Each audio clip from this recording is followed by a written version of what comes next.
In this guide, I'm going to show you guys how to fix WhatsApp liquid glass update not showing on iPhone.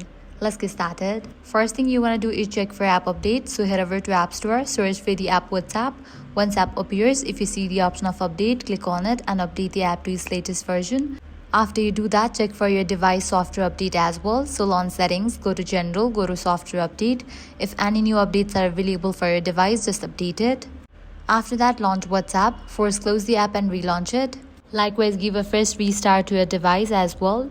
If the new design is still missing, keep in mind that WhatsApp often rolls out new features gradually through server-side updates.